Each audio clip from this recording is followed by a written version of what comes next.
intermission. Rise and stretch time. Time to refresh yourself and visit our snack bar. Got a yen for hot popcorn? Your favorite soft drinks are sparkling cold. The juicy Frank sizzling hot.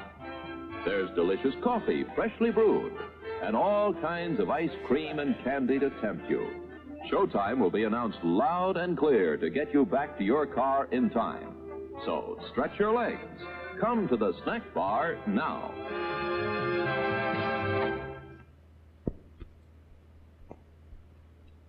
It's time to stretch and fetch. See what's cooking at our refreshment counter. You'll find your favorite foods and beverages, plus many new goodies to tempt your appetite and add to your evening's pleasure. Everything's the finest quality. So treat yourself now.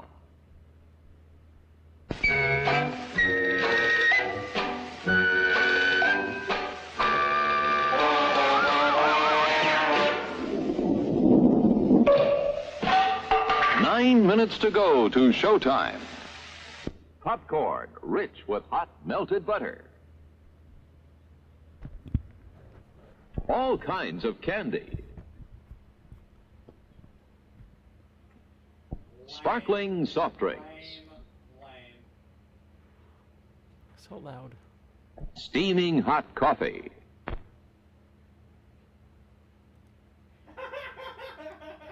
Swear to God. Steamed or grilled hot dogs. Long in his pig. Not funny. Crispy hot fresh French fries.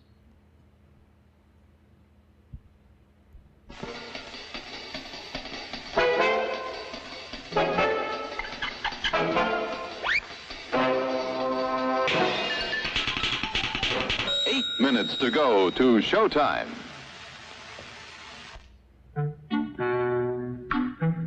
I'm sorry, sir. This is a private mountain. But I only wanted it. This mountain is reserved for patrons. But It's a supply depot for all sorts of good things, which people can get at the snack bar.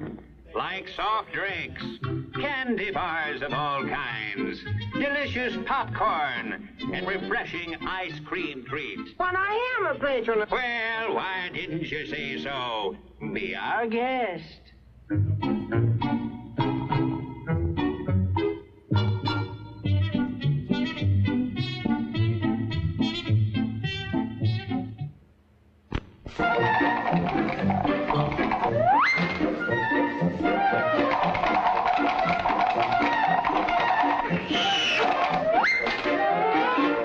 Seven minutes to go to showtime. Hot popcorn, just pop. Fresh roasted peanuts.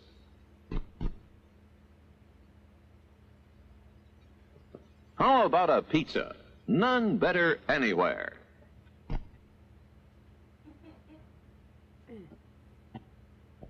Sizzling hamburgers grilled to your taste. We've a large assortment of freshly made sandwiches.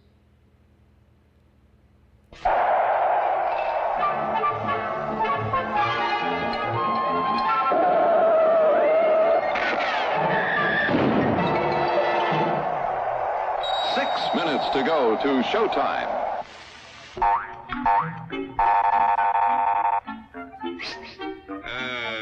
Yes, sir. May I help you? I'd like 2 of those, please. Hot dogs? Yes, sir. And 3 of those. And 1 of those. And 5 bars of these. And a cup of that nice hot liquid. Coffee. Coming right up. Oh, and 2 bags of those peculiar white coffee material. You mean crunchy popcorn. Shall I wrap that for you, sir? Oh, that's all right. My saucer's just outside. They come from miles to enjoy our intermission.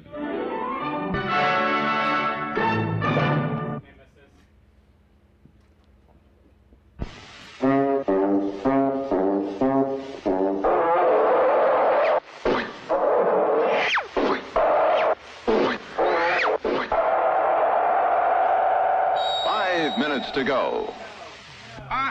Hello there. Give the demonstration of my new invention, the goodies machine. The machine turns out delicious hot doggies one after the other. And thirst-quenching sodas also.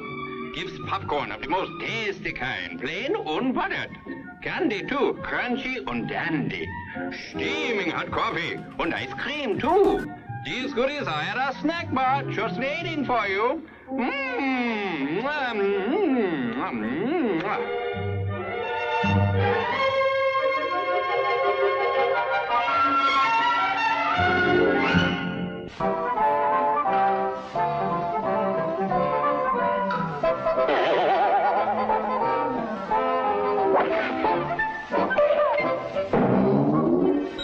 Minutes to go to showtime.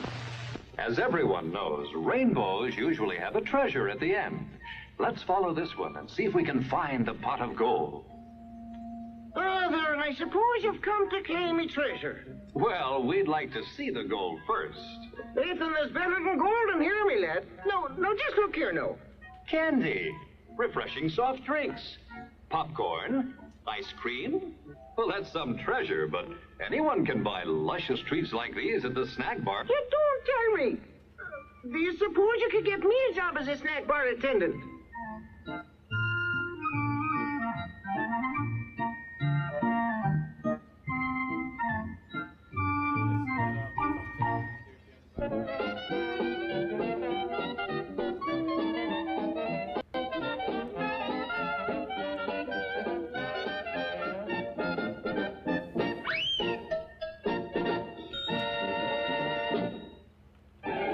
The crowds are thinning out at the snack bar, folks, and there are still 3 minutes till showtime. You can easily make it for something that'll just hit the spot. How about it? Don't waste a second of refreshment time. You'll find such an appetizing assortment of refreshments at the snack bar, you won't be able to decide what to ask for first. All of your snack bar favorites are there, including fresh peanuts, hot popcorn, and candy of all kinds.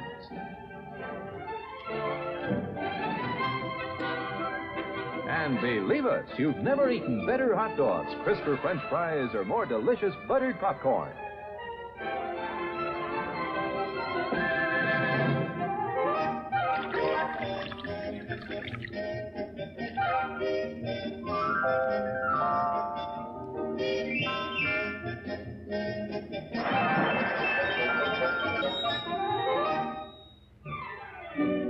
Minutes to go to the snack bar for a quick refresher before showtime. No crowds to buck, just go get it. You'll be sorry you missed your chance to enjoy some of the many tempting goodies waiting for you. Stretch your legs now while the stretching's good. There's still time to get a mouth-watering hot dog, a sparkling ice-cold soda, assorted flavors of ice cream, all kinds of candy, the most delicious steaming hot coffee you ever drank, and freshly popped popcorn piping hot. Make a beeline for the snack bar right now to quench your thirst.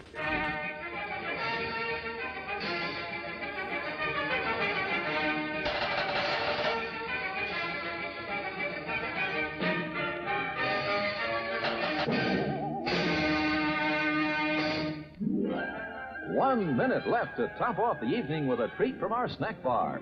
Still time if you hurry. Last call for refreshments, folks. Go right this second to get something good to eat and drink to enjoy now or during the rest of the show. The finest quality ingredients are in the fixings of the delicious foods you'll find waiting to tempt your appetite at the snack bar. Extra special good hamburgers, wonderful donuts, ice-cold thirst-quenching drinks. Pizza generously sliced, steaming hot, fresh coffee, ice cream in many flavors.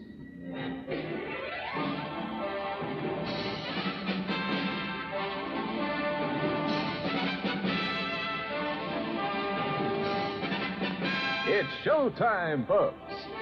Enjoy the show.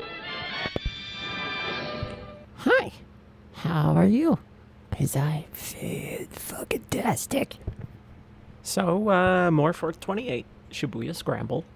But before I do that, there's one thing that I want to point out. So, yesterday we watched the Nintendo Direct before I started streaming, the game, that is.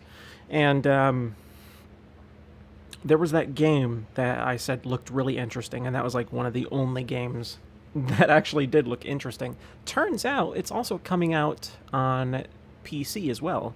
So I added it to my wish list. But I think I'm about to take it off. And I say that because it's doing the one thing that I strongly hate. And I shouldn't be surprised because it's Square Enix and they're known for shit like this. But the game is Voice of Cards, The Isle Dragon Roars. It's that tabletop RPG with the cards and shit. Exclamation mark, meow. Like, it sounds really interesting. It looks really interesting. All of it looks really interesting. But the thing that they do... I'm just going to show you. As soon as it loads. There we go. So, like, everything here is well and good. Until you scroll down and you see that they already have a DLC bundle set that you can purchase for $37.71. The game isn't even fucking out yet. It's not even fucking out, and they're already releasing DLC for it. Because, you know, just... fuck it. It's so goddamn annoying. I hate it. So yeah, I'm going to pirate the shit out of it. It's Square Enix. They're weird. That's why. It's Square Enix. They're probably really close friends with fucking Capcom, who puts DLC on the disc when they release it. It's just as bad. So yeah, I'm pirating the fuck out of that game when it comes out. I don't give any fucks. I am not giving them money.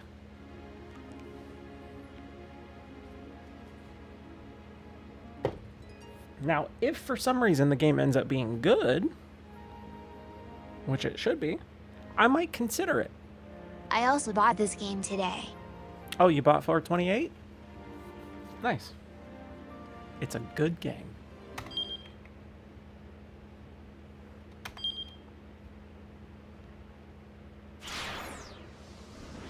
It is. All right, let's go over to the time chart. Let's see, we got the to be continued on that one. We still have to do the rest of Minorikawa. We got the bad end on this one. Why does the bad end on this one exist? Someone can do something at 1340. Okay. 1340. Sure as fuck isn't going to be him. We already know that it's got my not seat him. in the stand today. Seated riding is even worse It's without gonna be the power Tama. pads. Alright, so I gotta do something with Tama. You got your seat in the stand today. Seated riding is even worse without the power pads. Is it really that bad? Like, does it put more strain on your legs than anything else? Yeah.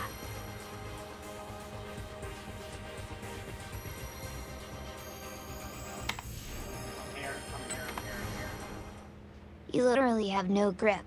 I'm not surprised by that. Okay. I'm tiny, so it don't help either. So let's see. You got 3 minutes, or I'm going to start a ruckus, or I'm just going to go home, or I'm going to be heartbroken. I'm going to be heartbroken. He kept his expression blank as an empty slate.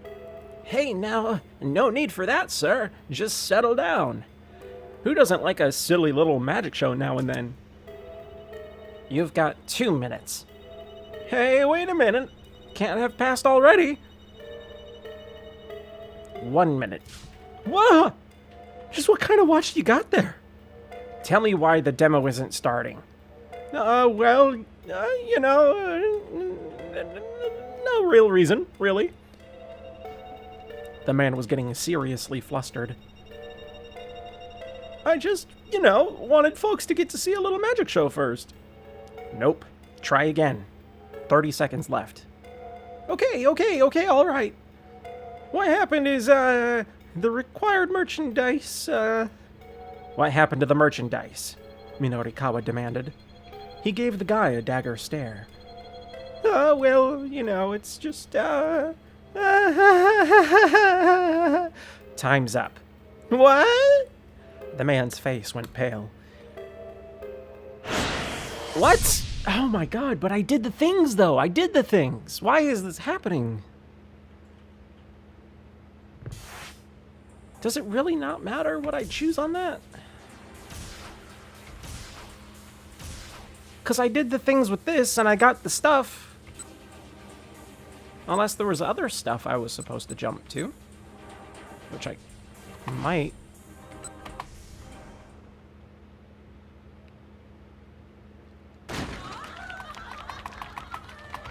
I'm not sure where I'm stuck. Oh, okay, maybe it is this. And then we can just jump to the man I don't recognize. Get past that one.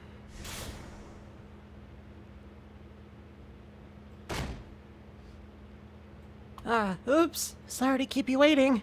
A girlish voice exclaimed. A moment later, a furry figure came charging into the demo room. I've mostly been cleaning today. I'm tired, too. I want to go to sleep. As soon as possible. The crowd fell silent at the sight of a young woman in a cat costume. The cat girl panted visibly. Her arms were loaded with cardboard boxes. You're late! The event organizer snapped. What the heck have you been doing? Grabbing the newcomer by one paw, he vanished with her into the back room. That sounds good, but I just took a shower. I want to take a bath. The chubby-cheeked girl wrapped up her magic routine and hurried after them. The audience stared at the now empty stage in confusion.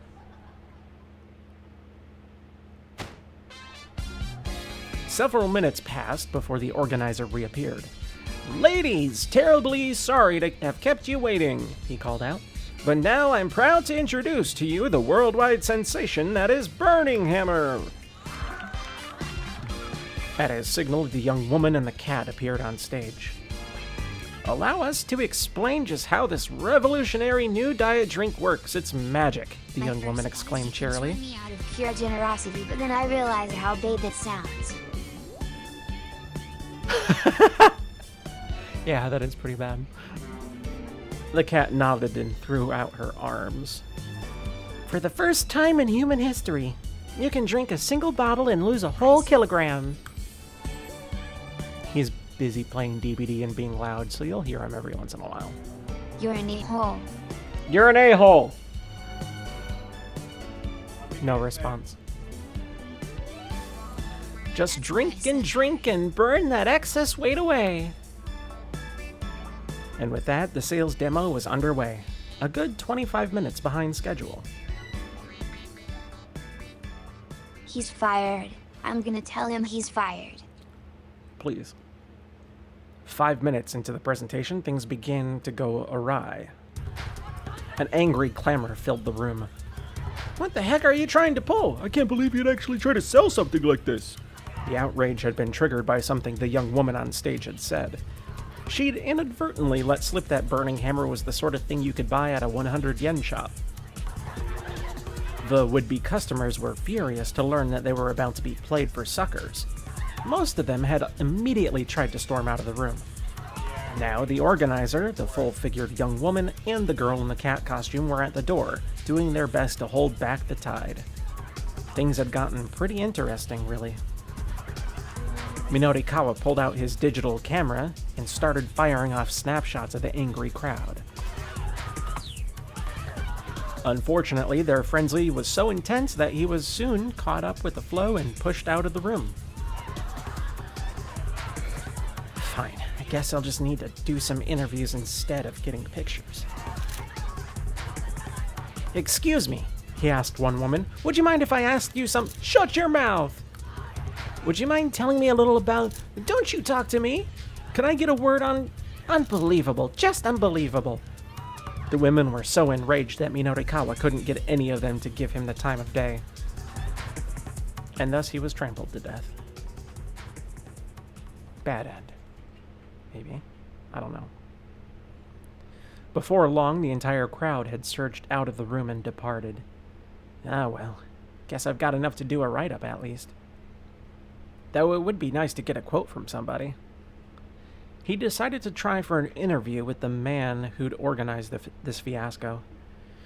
How did the guy feel, for instance, about his product scam falling through? Heading back into the event room, Minorikawa passed by the cat mascot. The cat gave him a tawny nod and walked off without a word. He couldn't see the face of the girl inside the costume, but she seemed genuinely dejected that Burning Hammer had been a bust.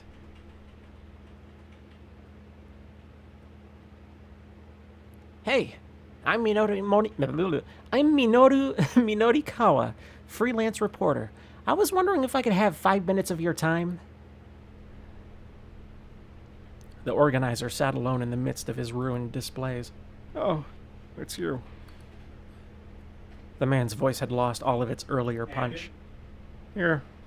Here, my credentials. Minorikawa handed him a business card. The man introduced himself as Yanagashita, and Minorikawa got right down to business. So your sales demo is over, Mr. Yanagashita. How do you feel right now? How do I feel? Well, tomorrow's another day, I guess. Minorikawa was impressed by the guy's candor. I'm a little surprised. Oh, I'm a little surprised. Wait, who said? Who is he? Minorikawa? I'm a little surprised to hear that, he said. I figured you'd be more disappointed. Oh, I'm plenty disappointed. I took a big gamble here to repay my debts, and I lost. Yanagishita didn't seem to be trying to hide anything. Debts? Minorikawa asked. There was a girl I was in love with, Yanagishita said. I wound up spending everything on her. He stared wistfully into the distance. Although, granted, the chick is part of a fucking cafe that's meant to take your money. So... it's kind of on you, dude. Ah, interesting, Minorikawa said. You wouldn't be the first man to go to such lengths for a woman. Yeah, Yanagishita said. I suppose not. A rueful smile crossed his lips. This guy didn't strike Minorikawa as some dyed-in-the-wool scam artist. But I decided that it was time to stop feeling sorry for myself, Yanagishita went on. There are plenty of people in the world who have it way off worse. You know? You got that right. Minorikawa nodded in agreement. So I just figure, well, as long as I'm still alive, maybe another opportunity will come my way. A more earnest smile broke through Yanagishita's forlorn expression. Minorikawa wished Toyama could have been there to hear this fellow. I have a friend who's an incredible amount of debt myself, Minorikawa said. He runs a publishing company, but there was a big mix-up with the scratch cards in his magazine and... Scratch cards? It's not important, Minorikawa said hurriedly. Letting more people know about the whole scratch card fiasco certainly wouldn't do Toyama any favors. Anyhow, debt is a terrible thing, Minorikawa nodded sagely. Oh, by the way, this is unrelated, but are you familiar with a group called SOS?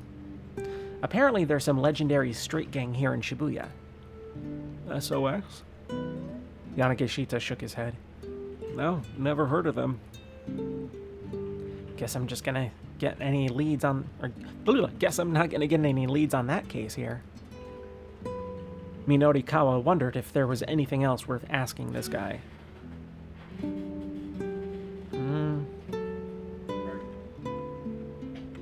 Might as well do this. Maybe Yanagishita would be willing to take his Shibuya Now survey.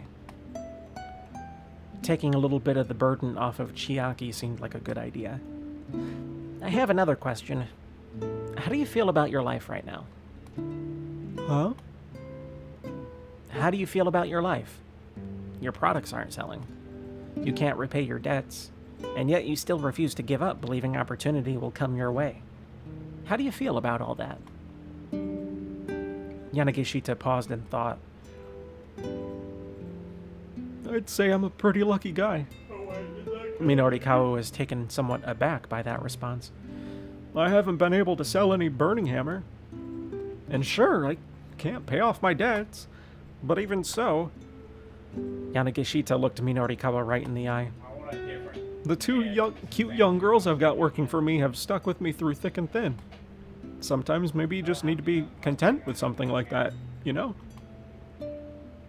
That was wow, that I can't even English right now. I had calls today, so I'm kind of still recovering from that. That was refreshingly forthright. Minorikawa was surprised. And I mean, so what if I've got debts? Yanagishita went on. In the long run, none of that matters. Not really. There was a knock at the door. Oh, excuse me a moment, Yanagishita said. I wonder who that could be. Or I wonder who that could be. He opened the door and his face froze. Damn. Wasn't quick enough. Quite quick enough. Mr. Minorikawa? Yes? You'll have to pardon me. I've had a little something crop up here, so if you don't mind... Oh, sure, not a problem. I've got other interviews I need to get to anyway, so I'll just... But Yanagishita was out the door before Minorikawa could even finish.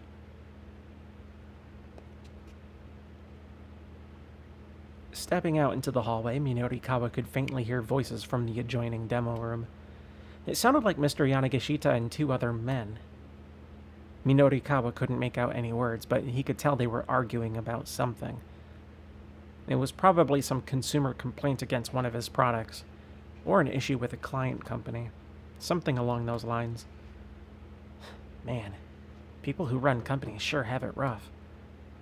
You hang in there, Mr. Yanagishita.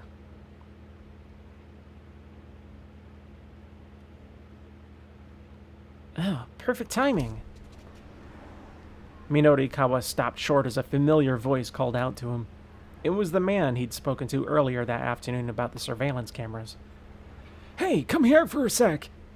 The man waved him over. What is it? I'm real busy right now. I've got a scoop for you. Saw it with my own eyes. Minorikawa raised an eyebrow. Give me the details. Okay, so a little while ago I saw some foreign guy in handcuffs arguing with someone who looked like a detective. A foreigner in handcuffs? Had there been some kind of international sting or something?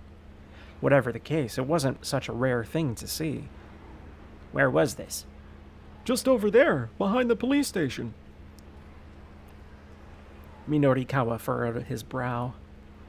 A suspect arguing with a cop outside a police station wasn't all that weird. Still, he had a feeling he was missing something here. It's always me. Well, the big thing is what happened afterward, the man said. Afterward? The man leaned in conspiratorially.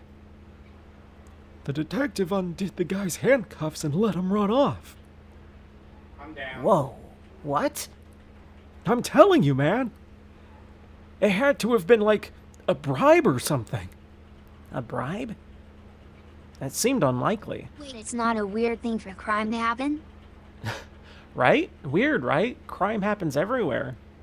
Look outside. It's happening right outside your window as we speak.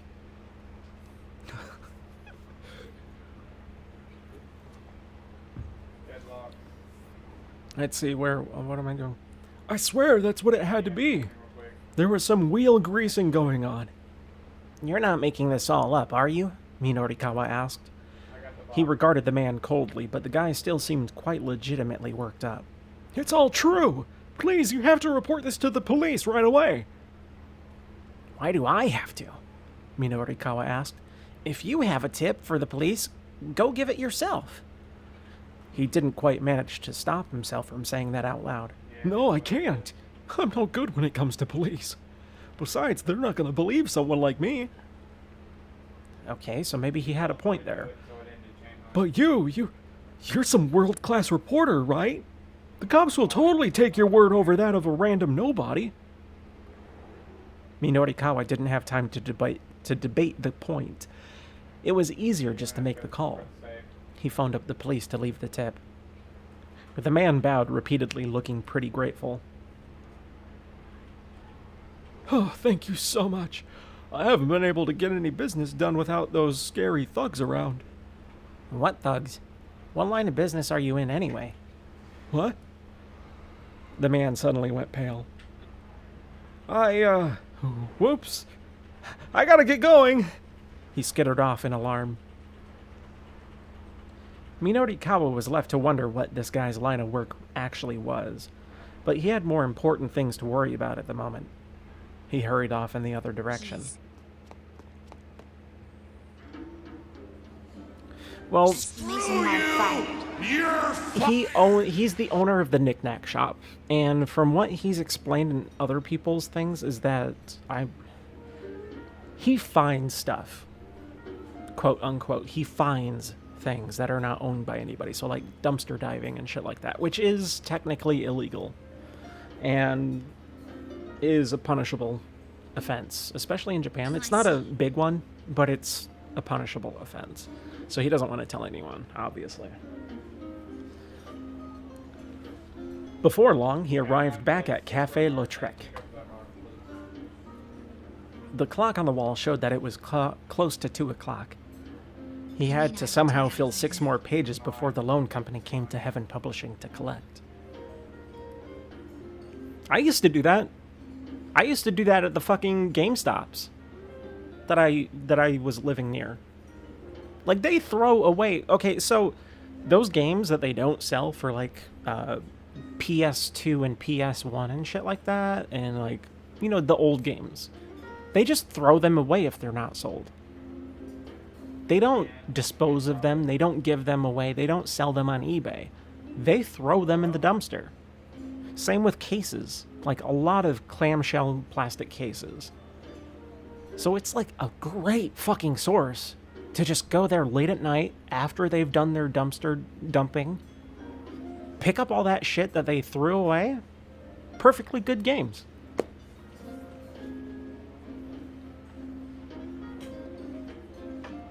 Well, I'm dead. Which kind of pisses me off, because Those are bad zingles. it's not just that. The other thing is that since they started their retro gaming marketing, basically, where they can sell NES and SNES games and things like that, they only do it online now. But the main problem is that they threw away like PS1, PS2 games, Xbox, original Xbox, Xbox 360, PS3. They throw those games away. And yet the NES games, SNES games are perfectly fine. But the thing is, with those games, they don't bother to really test them out like they say they do. When they started that initiative, there were countless people trying to purchase super rare games for NES, like most rarest game, Flintstones Dinosaur Peak. If you can find that shit on eBay that's not sold by them, like, go for it, because that game is fucking, it's rare. It's a good game. It's rare. Oh, I know. But GameStop is super shady. they don't test it. So you'll buy it from GameStop, you'll get it in the mail, and you put it in, and it ends up being like fucking Tetris or something else because somebody opened it up and swapped out the board and they never bothered testing it on their end. It happened with that. It happened with, what was it? I heard, what was the very first one that got really big was the original Final Fantasy VII on PS1. It ended up not being that game, obviously. It ended up being Chrono Cross or some shit. Or, what is it? Chrono Trigger, the one that was on PS1? I don't remember. One of those Chrono games. And then people trying to buy rare games and getting other ones. It is to do that too. It is. It's super easy. But yeah. Anyways, I digress. Back onto the game. He booted up his laptop. "What's with this coffee shop?" he said in a low, stern voice. "You've got no good magazines here." Minorikawa looked up. An older man was complaining to one of the waitresses. It was the same guy who'd been yelling at his daughter earlier. Evidently, he'd been here at the cafe this whole time. "Haven't you got any magazines for me to read?" The man's face was a mask of irritation. Minorikawa glanced at the magazines on the rack. They were mostly geared toward a younger reader. The waitress sifted through the stacks and pulled something from the back. Perhaps this would be to your liking, sir," she said. She held out an issue of 4-star General Gossip. "Don't be ridiculous." The man spat dismissively. "This is vulgar, low-grade filth. I wouldn't even use the paper it's printed on for compost." That was a harsh way to put it, but Minorikawa couldn't fault him for speaking the truth. The man continued grumbling as he went back to his seat.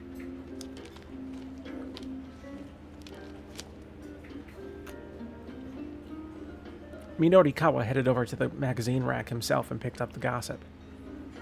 He opened the front cover and found the scratch card still inserted within. If these things were still out there, it was bad news. Toyama might end up even further in debt.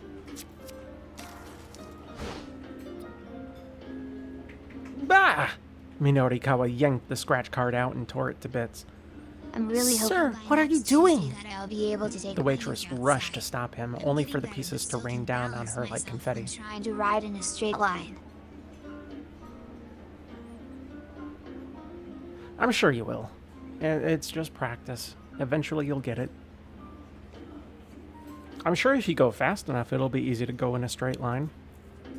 But you gotta feel comfortable with doing it. That's the thing. The magazine itself is still perfectly readable, Minorikawa said. There's no problem here. He strode back to his seat and gazed at his laptop screen. Well, here's the problem. It goes over 30 miles per hour. That's not bad. Is that a bad thing? Or is that too fast?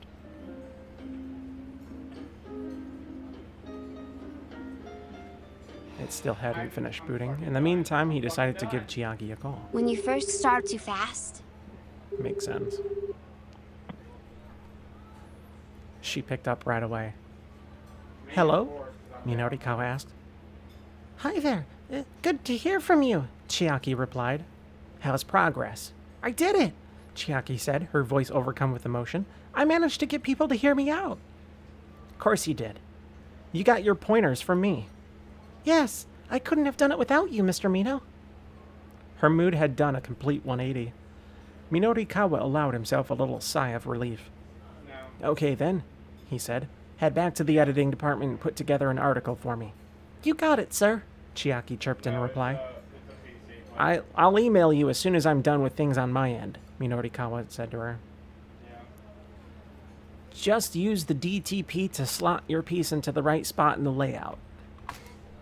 Desktop publishing. Okay, that's what that means. Sure thing. Minorikawa hung up, then rolled up his sleeves. He sure was towing a pretty narrow line today.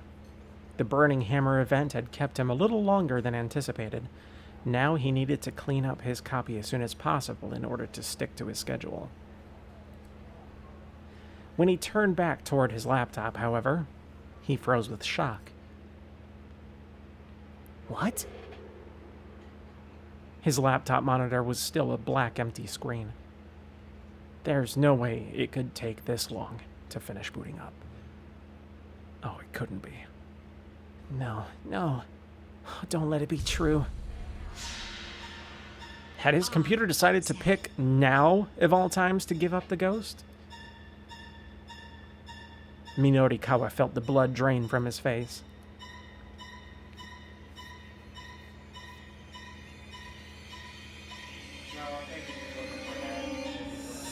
At least I made it to the to be continued, so that's not a big deal.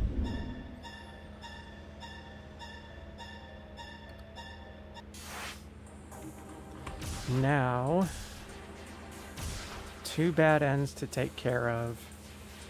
1 keep out, which is going to be part of this. I love the sinister music for a dead laptop. Lol.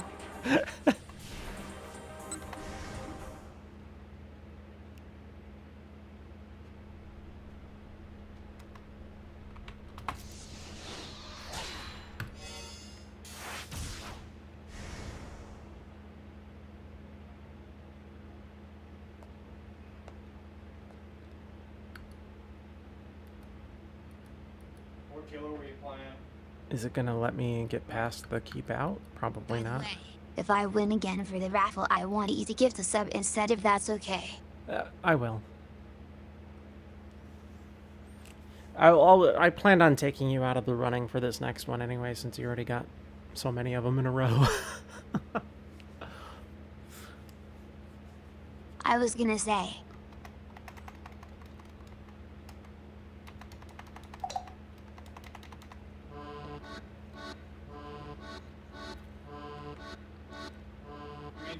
That means he doesn't get points. Quarter, yeah, that explains fucking a lot. Motherfuck. Okay.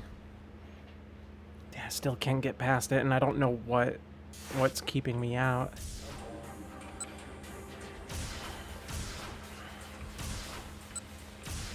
There's a jump somewhere. Bear is just staring at me in the bathtub. Such a perv. Fucking pervert. Same with Milka. Jeez.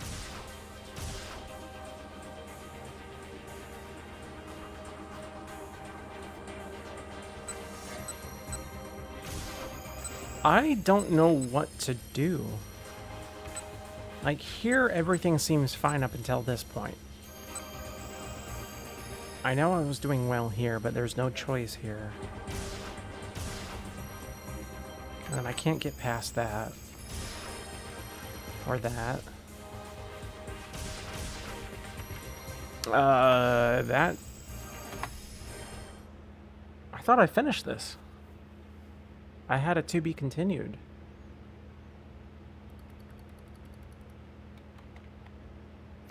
Oh, but this time I don't have the cat costume, so maybe it is fine. I chose to keep the cat costume on instead of taking it off. So that means that when they see the detective walking through the door, they're gonna know that it's the detective and not waste too much time.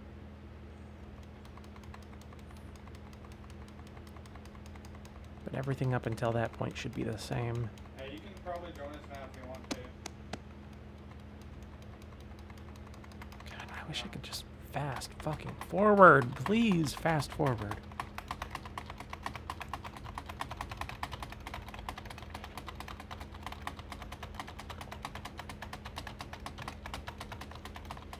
Yeah, I'm probably gonna be done after this match anyway. Actually, I can't play this one. I gotta go to bed. I got work in the morning. Finally, somebody's done. I gotta wake up at really fucking early. Work. Hey. Bye bye.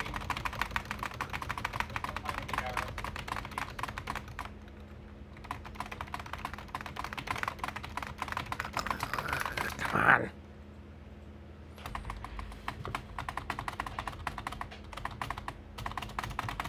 Maybe it's just a cat. Jump. We're not doing that.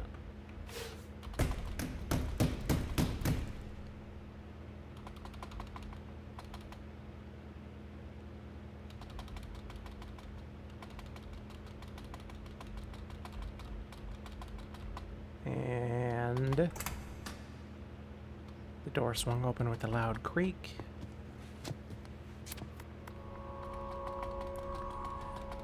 In stepped the man with the cane. What the heck? What's he doing here? Gun drawn, the assassin prowled slowly around the storeroom. Achi and Hitomi crouched behind the plywood prop, trying not to make a sound. The man moved out of their line of sight. Achi gazed longingly at the door. That was weird. My entire table moved. On its own. Like it fucking shifted. That was strange. Anyways, he still couldn't see the man with the cane. The door was maybe 5 meters away. What should they do?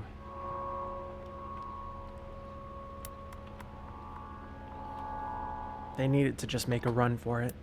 Achi took a firm grip on Hitomi's hand. Suddenly they heard the sound of a cell phone vibrating from behind a tall piece of plywood leaning by the door.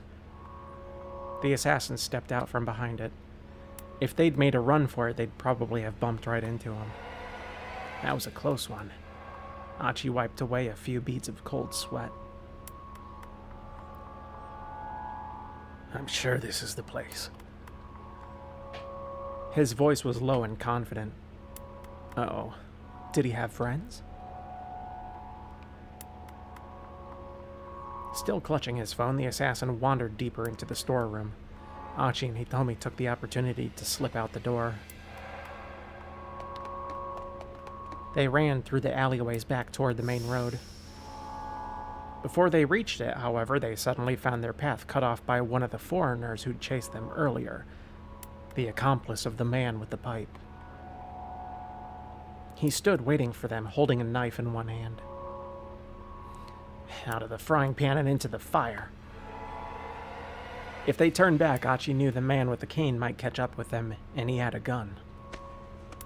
Achi slipped off his sleeveless jacket and wrapped it around his left arm. Smart move. He was going to have to use his left arm to guard against the knife while punching with his right hand. He clenched his fist and braced himself. And then suddenly he froze. Huh? A small dark silhouette dropped from somewhere up above. Landing deftly, the newcomer lunged toward the man with the knife, closing the gap between them in the blink of an eye. The figure delivered a swift chop to the back of the man's neck. He dropped to the pavement like a dead man, finally giving an Achi... Wait, what? An Achi a clear... That word does not belong here. Giving Achi a clear view of the shadow behind him.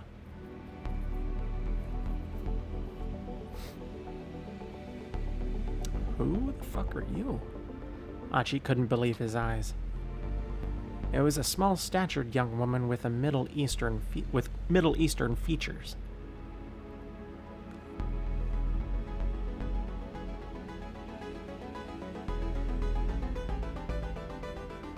Hitomi let out a little gasp. Eh? Kanan?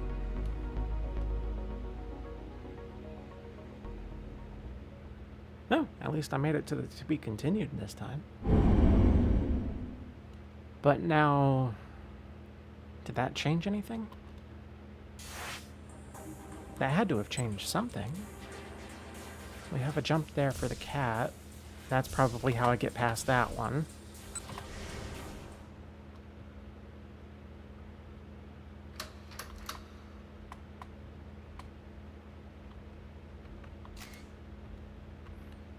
We're not doing Kenji.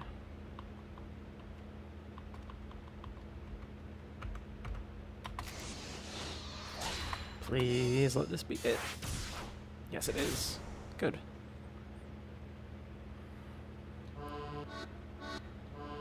The sales demo is over, and against all odds, I managed to get paid.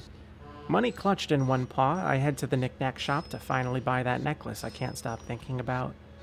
Hello? Anyone here? I call out. There's no reply. Is the shopkeeper out? Just a moment. Panting, the sales clerk comes scurrying into the shop behind me. Sorry about that, just had to pop out for a sec. Whew. You would not believe what I just saw. He leans against a pillar, gasping audibly as he tries to catch his breath.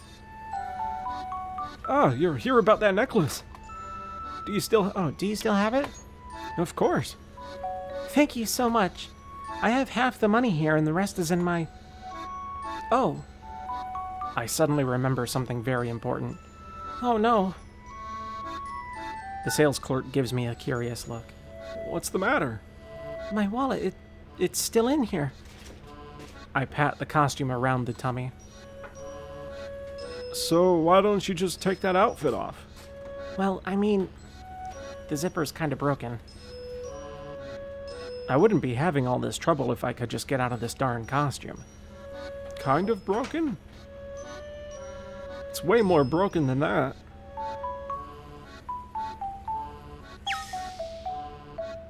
The sales clerk points me to a full body mirror. He's right. The zipper in the back is hanging open. Taking this thing off will be a cinch now. Oh, thank you. I give him a bow. I'm not sure you need to be thanking me, he says. No, I do. If you hadn't pointed that out, I might have let myself stay stuck in here forever. So really, thank you so much. I bow again and again. Oh my god, QP mayo is so good. Yes, it is. We need to get some more. Are we out? No, not even close, but we still Okay. need to get some more.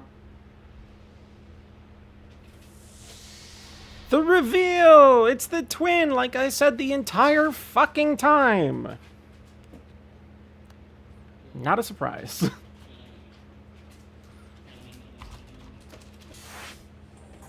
Oh baby, Huh?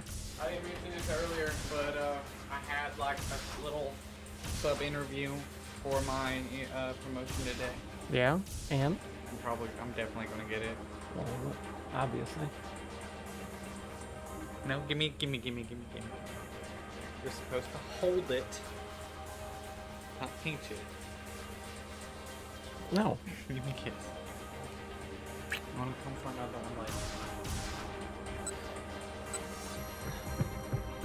Alright, so the bad end on this, what was the clue? Something happening at 1340 that throws a wrench into Kano's activities. Ah, god damn it. 1340.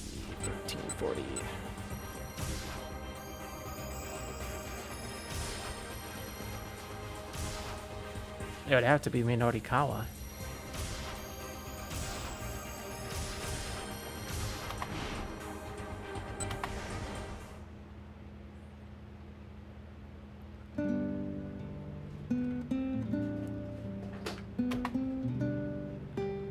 No, nothing really came to mind. It was about time to wrap this up. Thank you for your time, Mr. Yanagishita. If you'll excuse me, though, I have to get to another interview. Oh, no, of course. Allow me to walk you out. Yanagishita rose to his feet as Minorikawa got up to leave. Oh, that won't be necessary. It's no trouble. I'm heading out now myself. Gotta run before those guys show up. Huh? What guys do you mean? Oh, nobody. Just a personal thing is all. They parted ways outside the building, and Minorikawa headed off to the cafe to put his article together.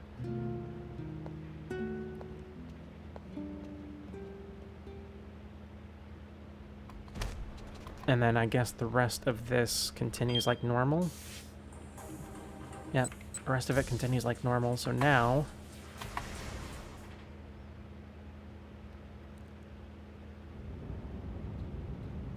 At long last, the traffic began to move again. Almost as soon as it did, however, Stanley had to slam on the brakes. A frantic-looking man had jumped out in front of the car. Whoa, hey! What the hell are you doing? Oh, that was Kano. Whoa, hey, what the hell are you doing? Kano sputtered. The stranger plastered his face against the passenger side window. Open up, he shouted. Open the door!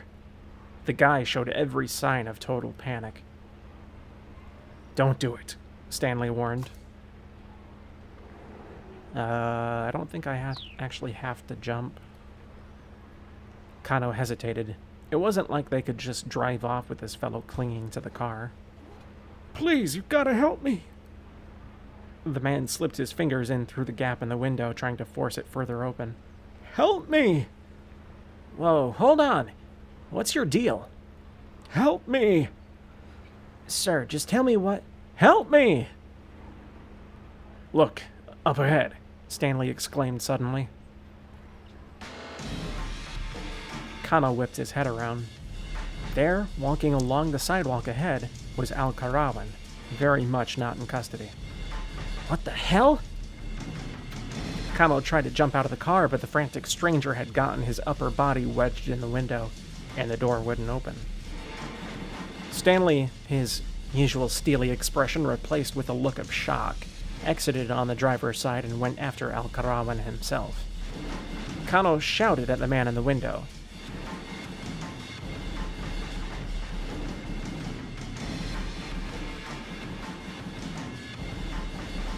Stanley, wait! Kano called out.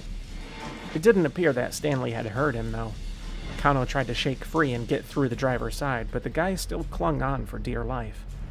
Seriously, knock it off! Then suddenly the man was yanked back through the window from behind. pair of rough-looking men had grabbed him by his lower body. "No, no!" he screamed. "I can't do 80 days, hard labor!" Somehow, he was still managing to cling onto the car door. "Just give it up and let go already," snarled one of the assailants. The pair shifted their grip and pulled even harder. Kano heard the sound of tearing fabric as the two toughs tumbled backwards.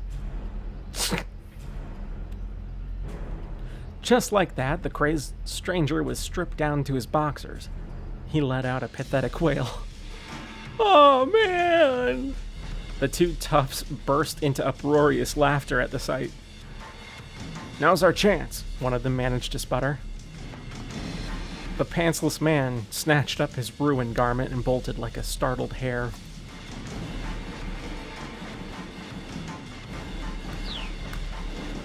Still cackling madly, his two pursuers rushed after him. Kano was still staring dumbstruck at the spectacle when Stanley returned to the car. The boys are cuddling and making out on the bed. They always do. "No luck. I lost track of him." Look at that generic-ass white guy. He is. "This doesn't make sense," Kano said, forcing himself to refocus on the case. Love you, baby. Love you too. Al-Karawan was taken back to the precinct. What's he doing walking free? Stanley gave him a dubious look. "Have you seriously not figured it out?" he asked. "Or is this some kind of strange Japanese joke I'm not getting?" "What are you talking about?" Kano replied. "Do you know something I don't?" "Evidently I do. Your detective Tateno let him go on purpose. That's the only explanation." Hey, baby. Set me an alarm for 6:30. Hey Google, set alarm for 6:30. Tomorrow at 6:30 a.m. Why, what time do you gotta go in tomorrow? 8. Oh. Enraged at the suggestion, Kano took a swing at him, but Stanley coolly caught his fist. "It's not me you should be punching," the American warned. "It's Tateno."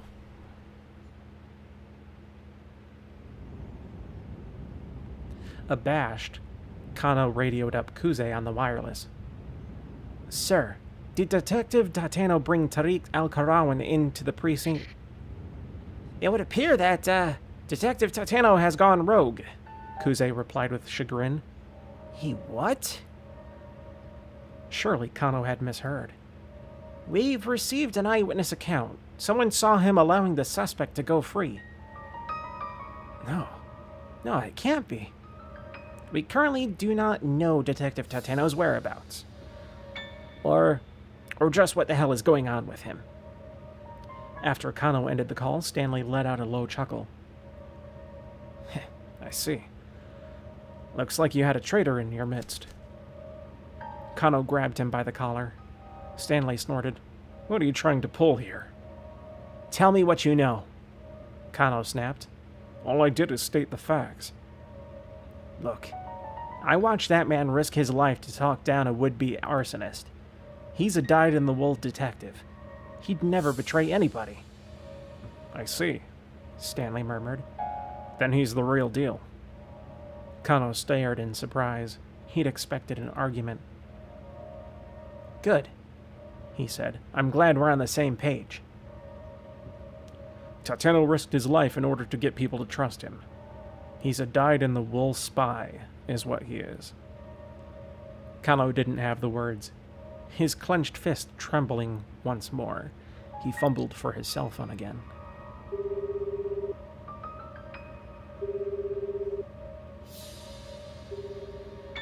He dialed Tateno's number. The phone rang 5 times but failed to connect. "There has to be a reason for this," Kano muttered. "Tateno must know something we don't." "Really now?" Stanley scoffed. "And what makes you so sure of that?" "Because Detective Tateno was sure this kidnapping wasn't about the ransom." "That's because he's on the inside. You dumb fuck." Kano's mind drifted back to 9 o'clock that morning. Ahead of their stakeout at the Scramble, he was walking with Tateno through the halls of the Shibuya precinct. We're going to do a bang-up job out there, Detective Tateno, he chirped. He was maybe a bit too excited about getting to take part in such a major case. Tateno patted Kano on the back. You need to take a step back. You're not letting yourself see the forest for the trees. What do you mean, sir? What I mean is that this is no ordinary kidnapping. Tateno's words triggered a little revelation. You're talking about the location for the ransom handoff, aren't you? Kano said. It doesn't make sense for the criminals to pick such a major intersection. Warmer, Tateno said. Kano frowned inwardly. He'd been so sure that was the answer. Have you thought about why they asked to have the sister make the handoff? Kano thought some more before answering. Because women are easier to deal with? He suggested. Colder. If that was the case, why not pick the mother? No, what worries me is the fact that the Osawa girls are twins. They're having us send someone to hand off who looks identical to the girl they kidnapped. What's going to happen when we do that? What is going to happen, sir? Kano asked. I'm not sure yet, but I have a feeling the kidnapper's plan hinges on it. The two exited through the precinct's main entrance. Up ahead, rows of buildings stood tall against a backdrop of bright blue sky. Tateno let out a quiet sigh. To think that so many terrible things are happening out there on such a beautiful day. Solve one case and another's waiting, he went on. As always, what is it about people that drives them to do such horrible things? A girl abducted out of pure greed. When I think of how her parents must feel, I almost can't bear it.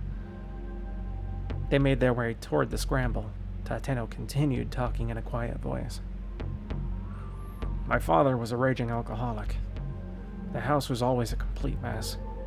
He was loud, violent, never had any money, always reeked of booze.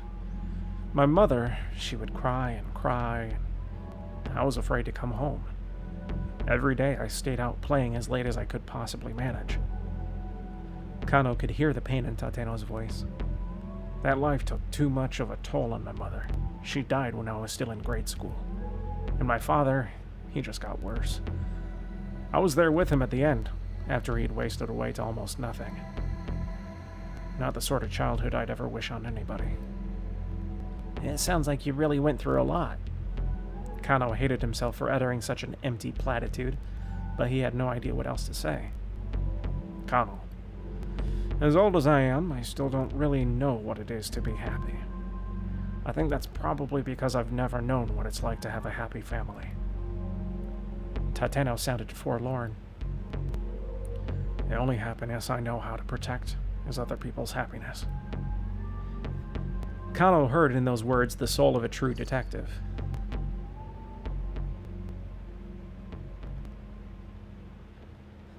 I just hope you're ready. Kano did his best to keep his voice as calm and level as he could, lifting up his clenched fist. Because if I find proof that Tateno is innocent, I'm planting this right into your jaw. Stanley just cracked a wry smile. The traffic had finally diminished, and they rapidly drew close to their destination. The syndicate's hangout was in Tomigaya, to the southwest of Yoyogi Park. The ratty building looked like it might come crashing down at any minute. The Black Lodge sign out front looked deliberately ominous. Kano knew the place as a bar frequented by expats from various countries, as well as a hotbed of criminal activity. I'll take a point, Stanley said. You back me up. He pulled a handgun from his suit pocket. It was a compact Glock, a model frequently used by the FBI or CIA. Kano drew his own gun, and the two cautiously made their way inside. At the end of the hallway was a wooden door. Stanley signaled with his eyes. Kano gave a tiny nod, and Stanley kicked the door in. The stench of blood hit them as soon as they stepped inside. Kano let out a startled gasp. There were nearly a dozen bodies sprawled out across the floor. He recognized them all. They were men who'd participated in the repeated attaché case handoffs. Each appeared to have been stabbed to death. Stanley took a closer look. The blood's not fully dried. These guys weren't killing that long ago. These guys weren't killed that long ago. Kano quickly scanned the bar high and low, but there was no sign of a killer in hiding. There was no trace of Maria either. One of the fallen men let out a faint, strained groan. "Hey!" Kano called out. "Stay with us!" He hunched down beside the wounded man. Ugh. A brief gurgle rose from the man's throat. He was clearly struggling to say something, but his voice was too garbled, too indistinct for Kano to make out any coherent words. Kanan.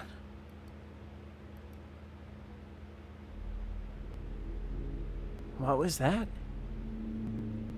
But there was no more. The dying man went limp and still.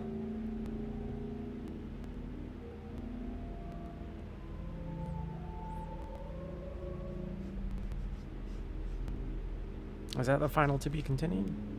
So we should be on to the next chapter now? So then the chick that saved the two is the chick that killed Kano previously, and now, I guess the entire group of foreigners.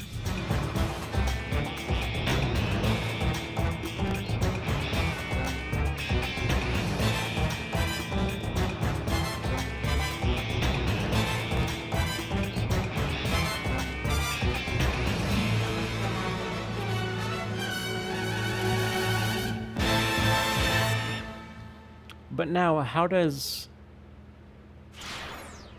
Hitomi know who she is?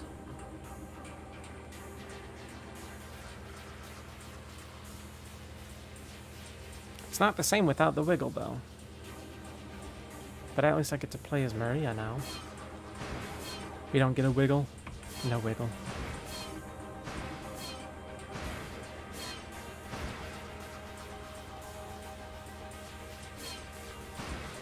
I'm not sure who to play as.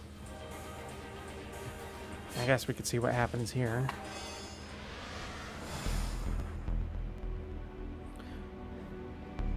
You must be Hitomi. Oh, what just happened? Don't know how that happened.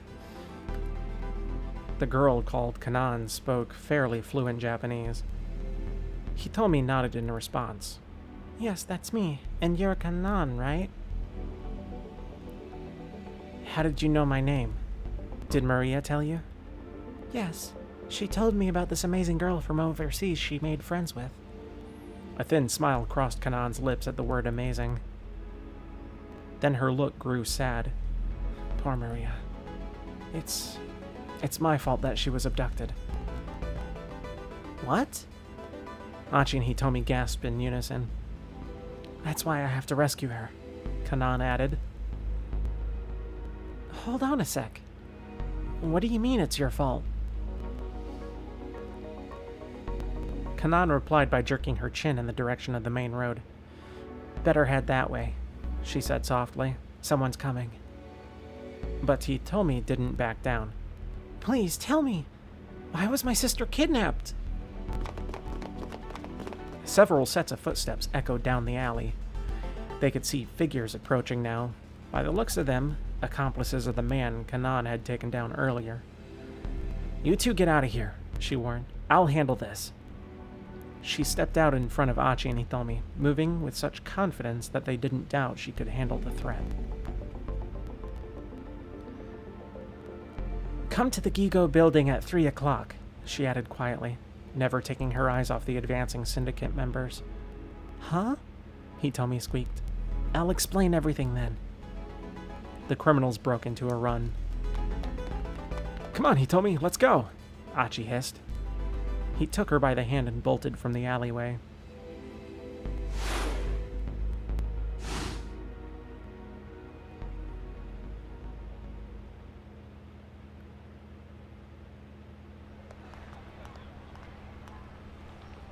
The two didn't slow their pace until they'd put plenty of distance between themselves and the alleyway. Kanan said this was her fault. What could she have meant by that? The hard run hadn't made Hitomi forget the other girl's startling suggestion. Well, she said she'll meet up with us again later, Achi said. We can ask her more about it then. In the meantime... An ache in his belly had made Achi realize he'd been running all day and hadn't eaten since this morning.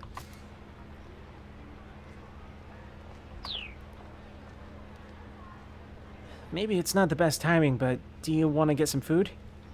I'll be okay. Hitomi's face was racked with emotion. It's only natural, Achi thought. Not only was she afraid for her sister's life, but there were all these people out to kill her too. And with this Kanan girl suddenly showing up, the situation was more confusing than ever.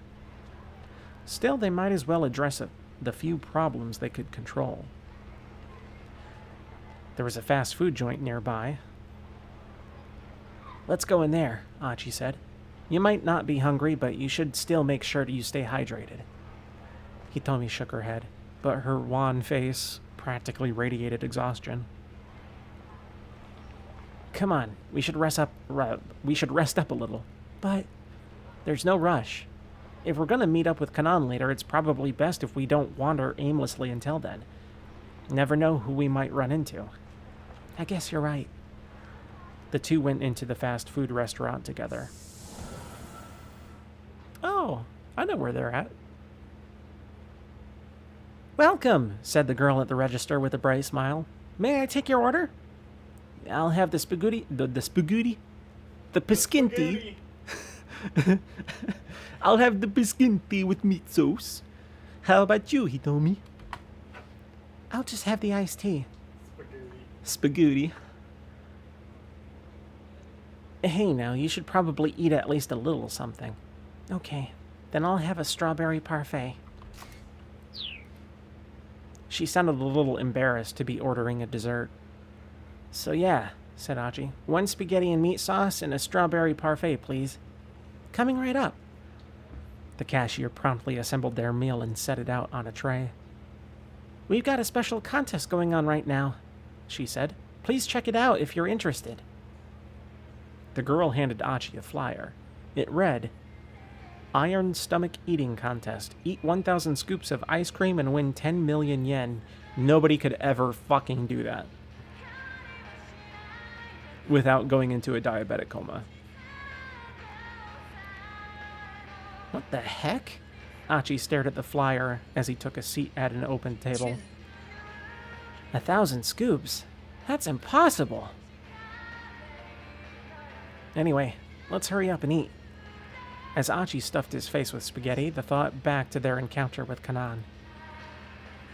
The girl had helped them out, sure, but could they really trust her completely? It might be dangerous to meet up with her again. Still, Hitomi needed to know more about what had happened to Maria. And Kanan obviously knew something about that. It looked like they need to take that risk. My sister really is amazing. Huh?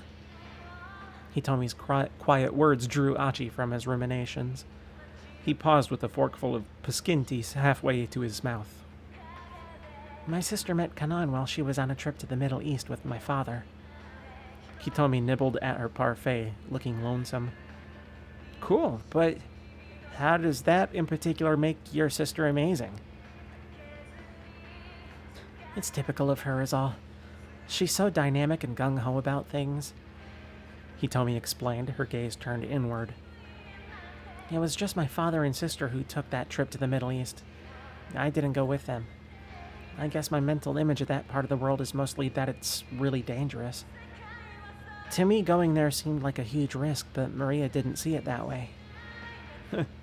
Your sister sounds like a bit of a loose cannon. But if you can't bring yourself to take risks, to do things, Hitomi continued, you can't meet new people and have new experiences. That's the part I always get hung up on, the risk. I'd never be able to make a friend like Kanan. Achi's mind wandered as he listened to Hitomi talk. Oh, 3 choices. Okay.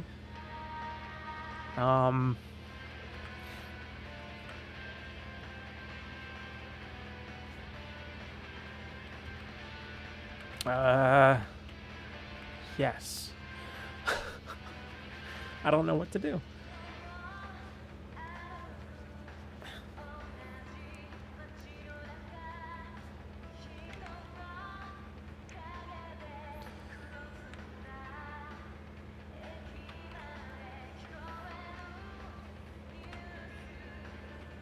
I guess this one.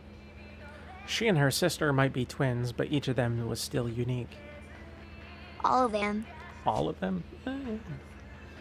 If only. Okay, I want to stop you right there, he said. He held up a hand to cut her off. Huh? Hitomi's eyes went wide. Why are you comparing yourself to your sister? I mean, I don't know what it's like to be a twin, but can't you just be yourself? Professor Palmer said the same thing. Achi didn't recognize the name. Oh, sorry. Leland Palmer. He's my university English professor. He's given me advice on a whole bunch of things. That sounded rather intimate. All sorts of worrying images shot through Achi's mind. So, how old is this teacher of yours? Huh? Around 40 or so, I guess. Great. Achi thought to himself, another middle-aged guy. His mind filled with another sequence of slightly more upsetting images.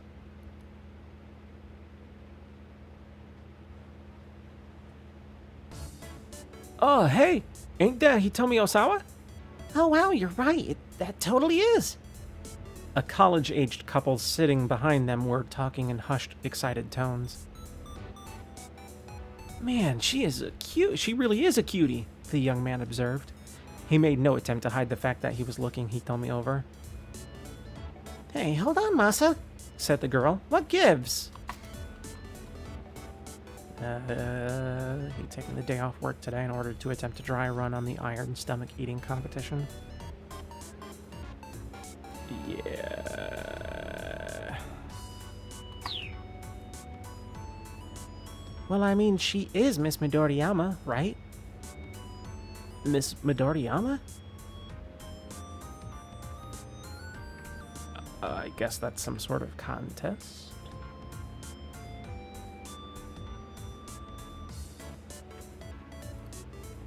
Achi said nothing, but kept his ears tuned to the couple's conversation. You sure that's her? Yeah, it totally is. No, it isn't.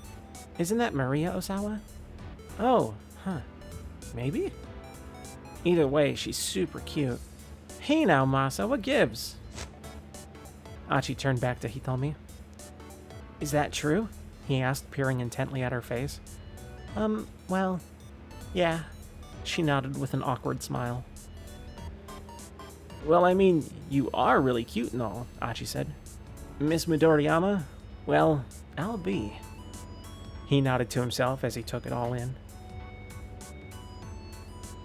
It was Professor Palmer who convinced me to enter that beauty contest, actually, Hitomi said. Oh, that's for the academy, I guess. Okay. Huh. Achi's smile twisted up a little. He said if I really wanted to change myself, I should try entering. Achi maintained his outward composure, but inside his heart was racing. Tanaka and Palmer. Which of them held Hitomi's true affections? Or was she possibly landing on two middle-aged men at the same time? The more he thought about it, the worse his delusions became. What actually happened, though, is my sister and I both won the prize. Hitomi's words snapped him out of his funk. She sounded disappointed. Huh? They gave out a double prize?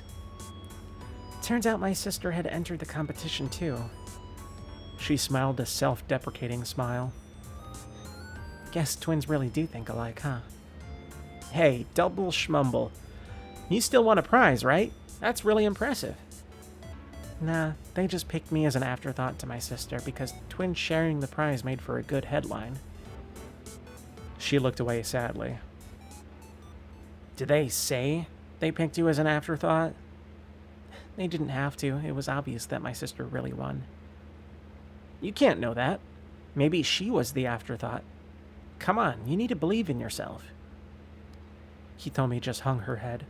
But I'm such a terrible person. Suddenly her eyes welled up with tears. I hate myself so much. I can never forgive myself for what I did. Hey, whoa! Achi watched her with trepidation. She looked like she might start bawling at any moment. What's the matter?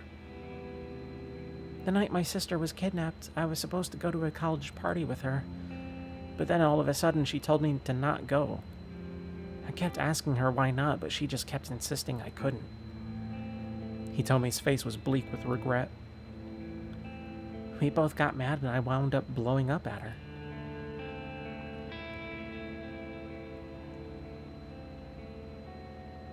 Okay, I get it. I don't need to go to the party. Fine. I'd just be your little tag-along anyway. Just like in that beauty contest. You couldn't just let me enter that by myself, could you? You always have to be the center of attention. Maria scowled. Fine. The party starts at 7 o'clock. Try not to forget, okay?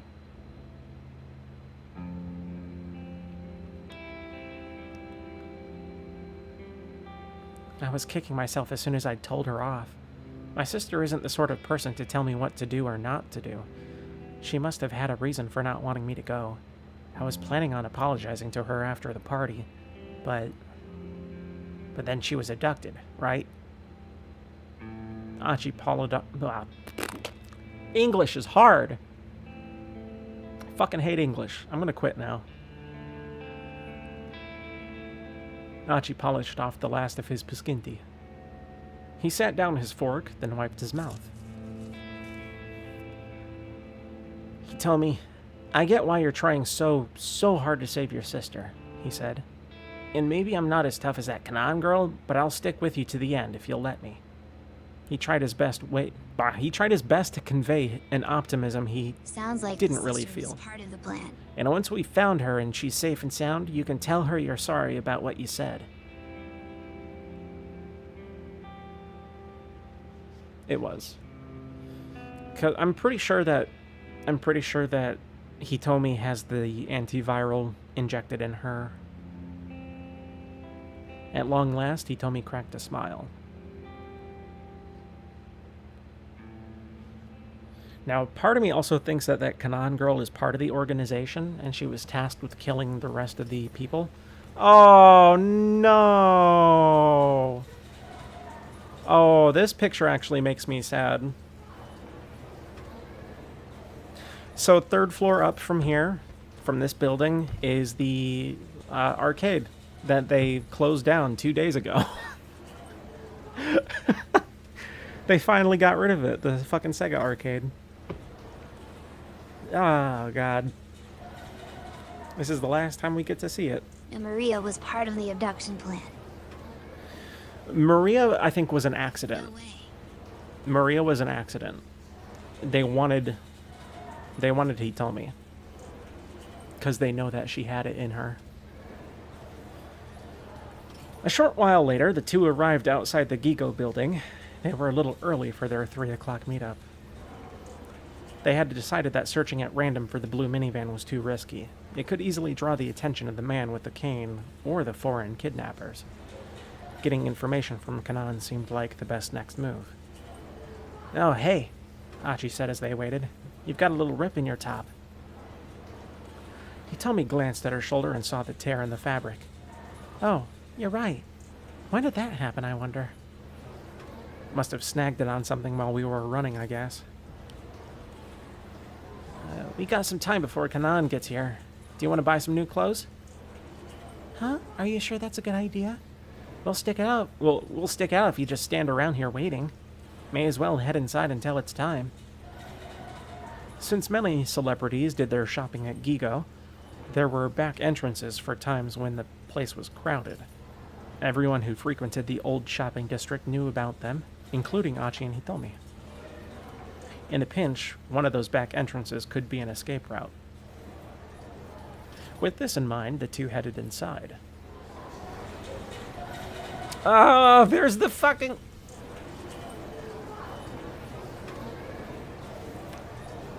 I'm sad.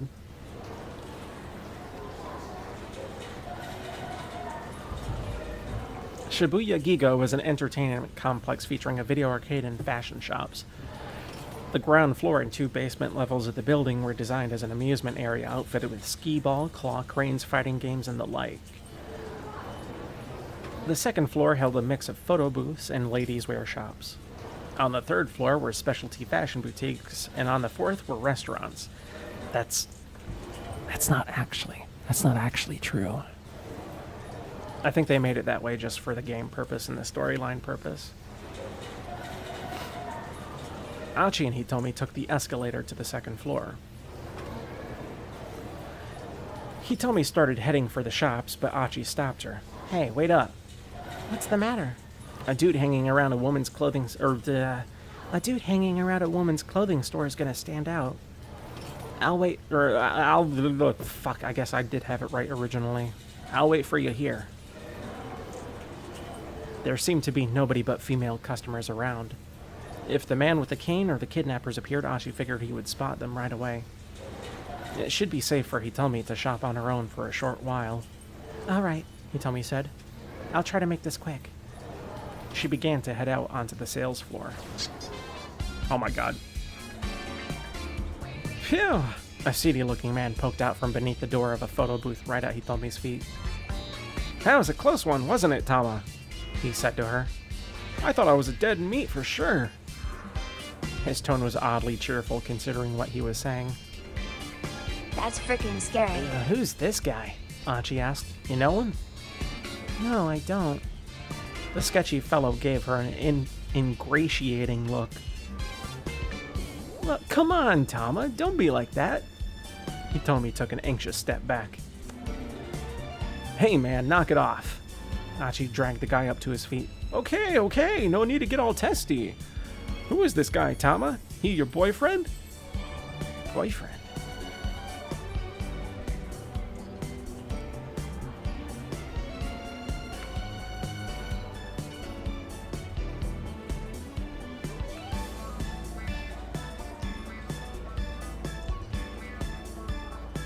I mean, I feel like that would be, like, cool points for Achi, but at the same time it might make her think otherwise. Which I don't want that, obviously. I want a good ending. I want them to be together at the end. So...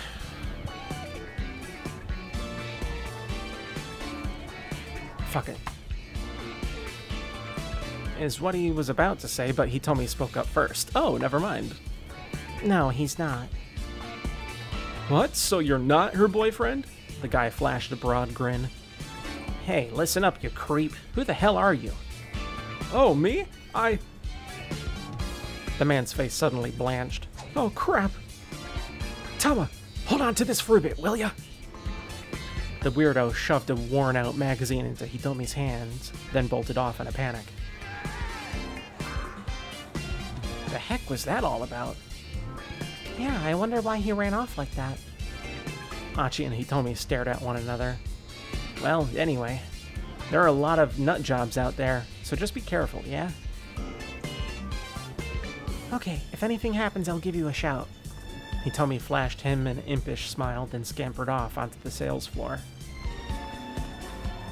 As he watched her go, Achi muttered to himself. Damn it. Why does she have to be so cute?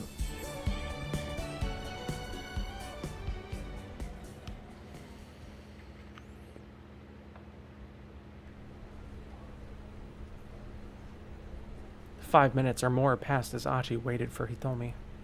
He stood by the escalator almost as if he were keeping guard. Female shoppers began to give him icy stares for being somewhere he probably shouldn't. This sucks. Come on, Hitomi. Hurry up and get back here. The longer he waited, the more uncomfortable he felt. How long was she going to take? Then he happened to turn around to see Hitomi riding the escalator up. That's the twin. It looked like she had indeed bought some new clothes, Hey, Hitomi! She didn't seem to hear him. He decided to shout a bit louder. Hey, come on, wait up! Hitomi stole a quick look back at him. Where are you going? He called. It's not safe for us to get separated, or to get too separated. Yet still she continued her flight toward the upper floors. Did she not realize it was him or something? Achi hurried in pursuit. Oh yeah, Achi's fucking stupid. That's right. Achi followed her, but by the time he reached the top, she was out of sight. There was the restaurant floor, or this was the restaurant floor, so it was more open than the other levels.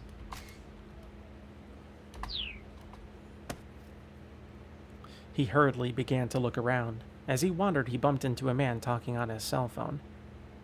Sorry, my bad. Achi held up a hand in apology, but the man was too engrossed in his conversation to notice. No, you're not getting it. The lock was undone, too. The man startled Achi by suddenly shouting into his phone. You need to consider the risk of getting out. Whatever this guy was talking about, he sure was angry with whoever was on the other end. Look, I'll figure out what to do about the minivan. You just handle things on your end. Minivan? Achi's interest peaked, but he needed to find Hitomi before he let anything distract him. As he scoured the 4th floor, he came across a Chinese buffet and noticed the large windows in its outer walls. You could see a lot of Shibuya through those windows. Maybe Hitomi had decided to look for the minivan from up here? One of the restaurant employees came rushing up as Achi headed inside. Sir, I'm sorry, she said. Sir? You'll have to forgive the inconvenience. We're not open to the public. Not right now. Not at the moment, I mean. The employee's voice was oddly subdued for some reason. Masai Take, a part-time staffer in Imabiki Chinese restaurant, her boss chewed her out pretty bad for showing up at work with her nails manicured black. She was ordered to go to the restroom and scrub them clean, but no amount of nail polish remover was able to do the trick, and so she's been dealing with her boss's wrath all day long.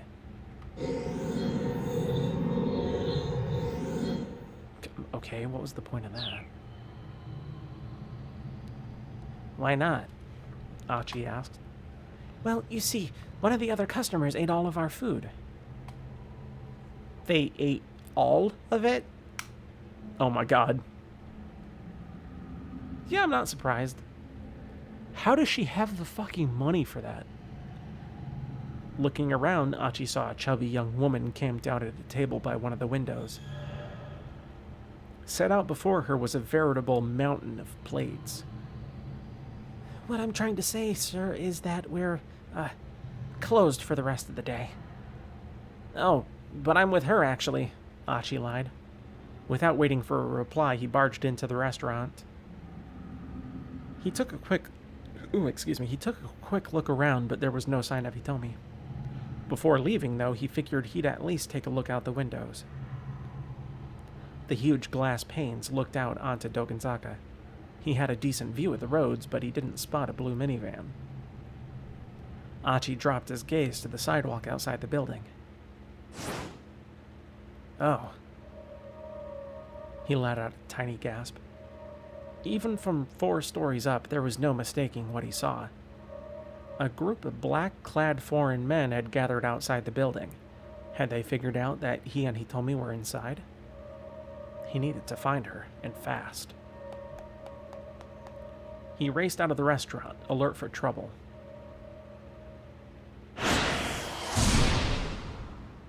I guess I was making the right decisions. Okay.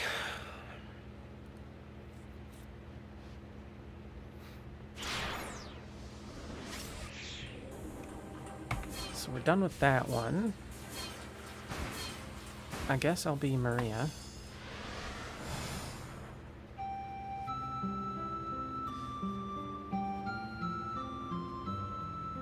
The sales clerk continues to stare at me. You know, you look really familiar, he says. Huh? Really? I perk up at that. Maybe I can find out something about who I am. Yeah, you totally look like some pop singer or TV personality. I just can't remember who. Oh, that's what you meant. My shoulders slump in disappointment. Look, if you're trying to flatter me, how about a discount on the necklace? Sure, okay. I mean, it's just something I picked up off the side of the road. Oh, wow, ho, ho. The sales clerk stammers for a moment. Okay, how about I take off 10,000, 20,000, and it's yours? You mean it? That perks me right up. Guess I'm easy to please. Or guess I'm easy to please. Sure, you look like you might need to buy some new clothes, too. He points to my sweater. Oh, it's ripped. There's a tiny tear in the left shoulder. Wait, so both twins have a ripped part of the clothing in the same spot? So that was put there on purpose? And they forgot, maybe? Maybe they had a blood sample taken from them? Like somebody swiped at them and cut them, and they didn't realize it? I don't know. That just seems really weird. So what do you want to do about the cat? The sales clerk adds. Want me to dispose of it for you? He gestures at my costume with his jaw. Oh, right. What should I do?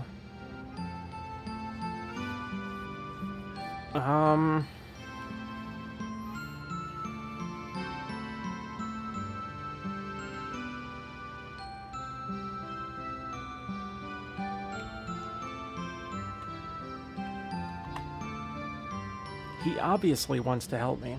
May as well have him get rid of the costume, too. Sure, if you don't mind, I say.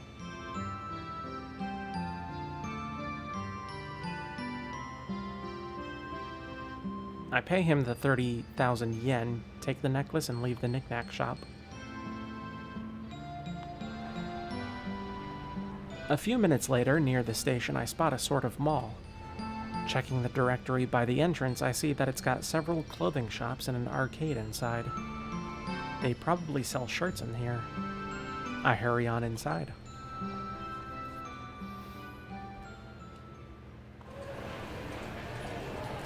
The interior of the building is like a twisting maze of corridors, all of them overflowing with people. I take the escalator to the second floor and find myself amidst rows of arcade games. I was trying to get to the fashion area, but I must have gone the wrong way. Excuse me. You haven't seen a lost little girl, have you? I turn to see a miserable-looking middle-aged man peering at me anxiously. Have you seen her? A little girl about 10 years old? A girl around 10? Have I seen her? What's her name? Hana Toyama. Hana? Oh, that's a pretty name. So, she's about yay tall. The man launches into a rapid-fire explanation describing the girl's features, hair, and clothes. I got separated from her around Center Guy. She likes this place, so I thought maybe she'd come here. Center Guy? That's right. Now I remember. This is the guy I bumped into earlier in the afternoon while I was racing around in the cat costume. He got separated from his daughter? Yikes.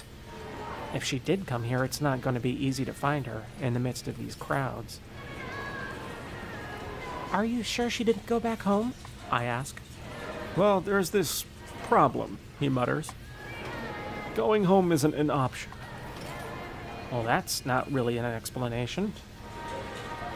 Sorry to bother you. I'll look around a bit more. With that, Hana's father disappears into the crowd. I leave the arcade and head for the fashion area. I bump into Mr. Yanagishita in a hallway lined with photo booths. Huh? Boss? What's he doing in a place like this? Oh, Tama, you're out of the suit. For some reason, he's got a bunch of magazines strewn across the floor. Yeah, finally managed to get it off. That's good. I wish you could have been at the sales demo without your face hidden away. What are you doing? You mentioned something about a creek earlier. Are you going on a trip? Yeah, I was, but then I remembered something important. I got motion sickness, something fierce. He sounds kind of proud of himself. So yeah, no trips for me. Heck, I don't even want to think about that now. What about the money you owe? I asked, curious. Well, as it happens, I think I may have found my solution. He brings a hand to his mouth and giggles. Oh no. I was wondering why those magazines looked familiar. It's extra copies of that fucking... Oh my god. Okay. Right here! I found a great way to make a killing! He opens up the magazine. He's holding to reveal a scratch card with a potential 100,000 yen prize. You just gotta scratch off one of these to win 100,000 yen. All I need is 30 of them and my debt's squared away. Each magazine I can nab is more money for me. Despite his enthusiasm, his story doesn't quite add up. Are those scratch cards guaranteed to win? No, of course not. It's a lottery sort of thing. Well, then having 30 copies of the magazine is hardly a foolproof solution. Quite the opposite, in fact. But I hold my tongue, so he doesn't know. He doesn't know the secret behind it, then. Okay, then. Now that my goddess of fortune Tama's here, let me hurry and scratch these suckers off. Yanagishita begins fervently scratching away at the first card with the coin. Oh, that one's a loser. Maybe the next one? Nope, that's a loser too. Damn it. So's this one, and this one. In a spectacular display, he scratches off one losing card after another. Soon, he's down to just one last magazine.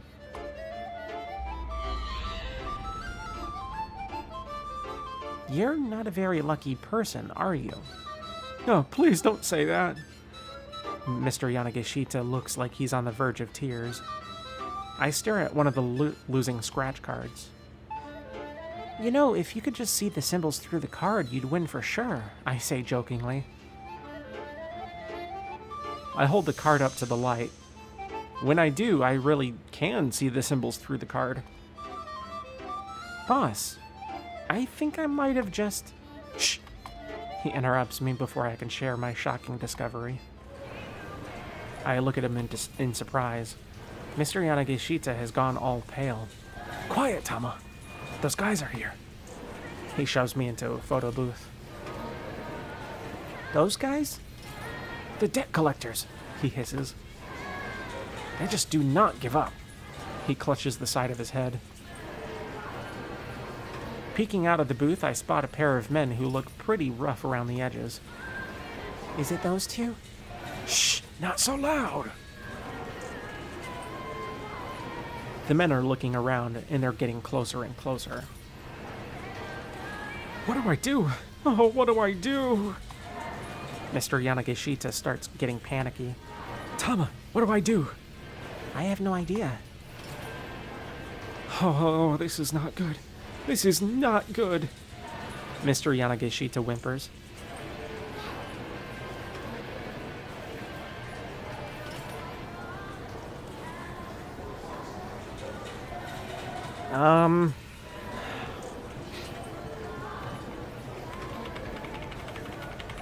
I think we'll do this one.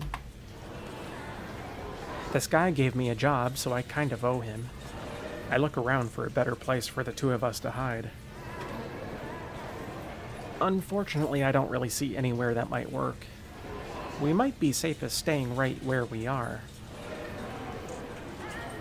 Just stay nice and still and we'll be fine, I whisper. Yeah, you're probably right. The curtain is drawn so people can't see inside. But just to keep up appearances, we start taking photos as if we're normal customers. I really hope they don't look in here, Mr. Yanagishita murmurs. What'll we do if they find us? They won't. Just don't worry. Despite my reassurances, it was a while before he stopped trembling. Then he said, You know, Tama, they say that when a man and a woman meet under unusual circumstances, it's easy for them to fall in love. Huh? Do they now? They do. Going through an extreme situation together makes you fall for each other. So, wanna go get married? No way. Yeah, I am not having this conversation. Anyway, I think they're gone now. The debt collectors, I mean. Mr. Yanagishita peeks out and quickly scans the surrounding area. They're gone? They're gone! Ha ha ha! So long, losers! His fear has given way to a burst of manic energy. Guess I'm in the clear now. Thanks, Tama. Come on, let's take some more commemorative photos. Huh? To commemorate what exactly? Come on, it'll be fun. Okay, big smile, now. Ready? Cheese, butter, margarine.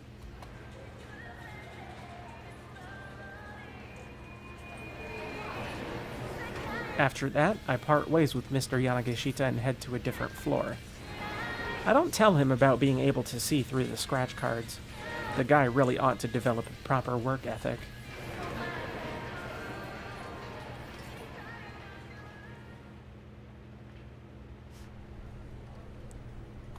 Hey, come on, wait up! I'm on the escalator to the 3rd floor when I hear someone shouting.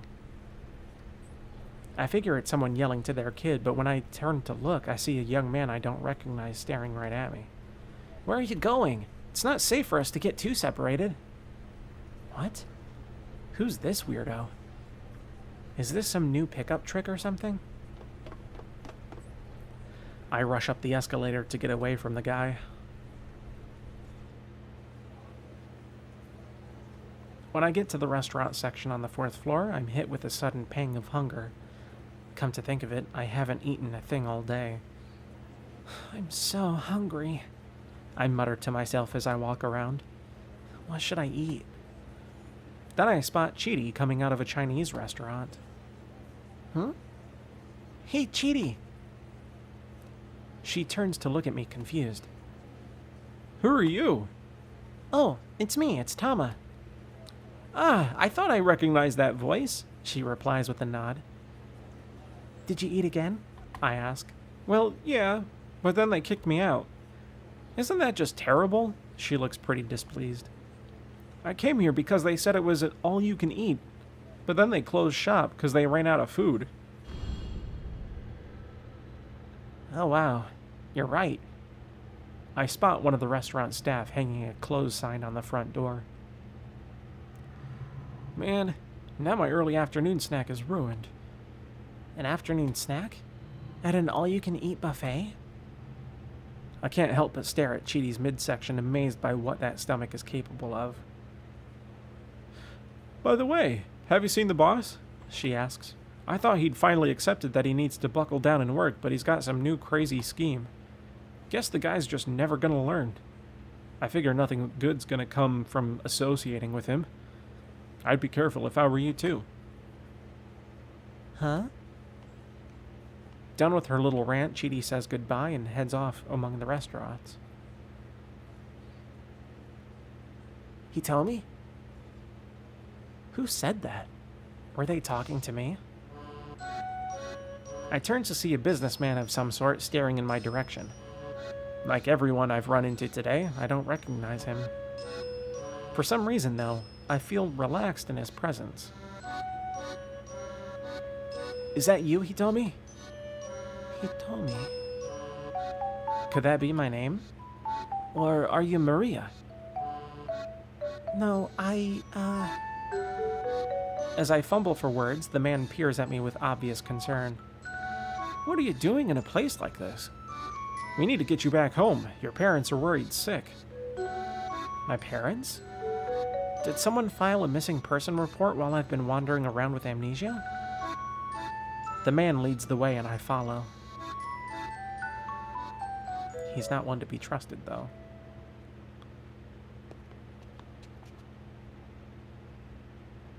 We leave the Gigo building, but head down a narrow alleyway. Then the man suddenly stops. I feel a jolt of anxiety as I notice something gleaming in his hand. It doesn't matter which of the two you are. You're both in the way. He mutters, almost as if talking to himself. Oh, that was a hammer. Right after that, everything goes dark. Okay. That is a thing.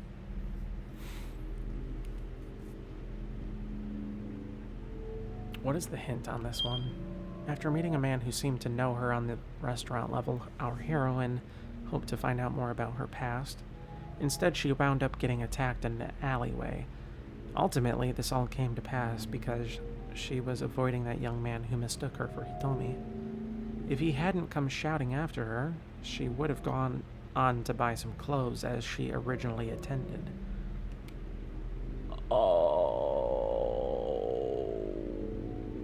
Okay. I guess that makes sense. Alright. Let's see, it's 10:06 right now. I did not say Siri. It is 10:06. I do want to work on Blender for the rest of the night. And then I want to pass out. So, I'm going to stop here and switch over to the site that shall not be named. So that way I can do that.